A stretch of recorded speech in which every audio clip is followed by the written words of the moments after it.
ইসকনের বহিষ্কৃত নেতা চিন্ময় কৃষ্ণ দাস ব্রহ্মচারীকে গ্রেফতার ও জামিন আবেদন নামঞ্জুর করার ঘটনায় উদ্বেগ জানিয়েছে ভারত।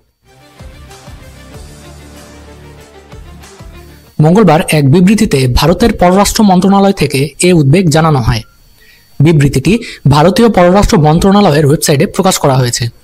বিবৃতিতে বলা হয়েছে, বাংলাদেশ সম্মিলিত সনাতন জাগরণ জোটের মুখপাত্র চিন্ময় কৃষ্ণ দাসকে গ্রেফতার এবং জামিন আবেদন নাকচ করায় ভারত উদ্বিগ্ন।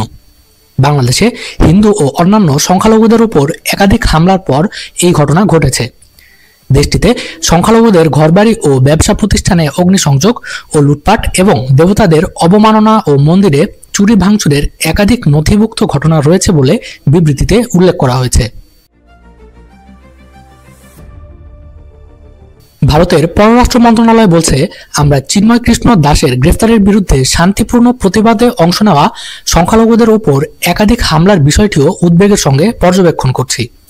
বিবৃতিতে বলা হয়, দুর্ভাগ্যের বিষয় হলো এসব হামলার পেছনে যারা জড়িত তাদের বড় অংশকে বাদ দিয়ে ন্যায্য দাবি আদায়ের জন্য শান্তিপূর্ণ সমাবেশ করা একজন ধর্মীয় নেতার বিরুদ্ধে অভিযোগ আনা হয়েছে।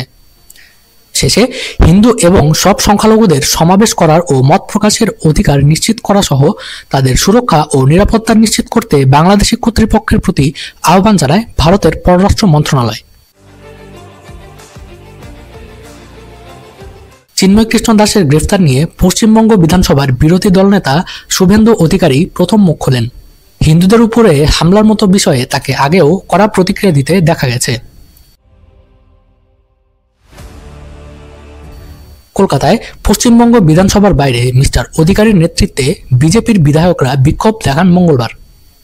সেখানে মিস্টার অধিকারী সংবাদ মাধ্যমকে বলেন, চিন্ময় কৃষ্ণ প্রভুর নিঃশর্ত মুক্তির দাবি জানাচ্ছি আমরা। সারা পৃথিবীর সব হিন্দুদের ঐক্যবদ্ধ হতে হবে। আজ কলকাতায় বিজেপি বিধায়করা বিক্ষোভ দেখালেন। তবে বাংলাদেশে যদি হিন্দুদের উপরে অত্যাচার অতি সত্বর বন্ধ না হয় তাহলে আমরা আরও জোরালো বিক্ষোভ শুরু করব।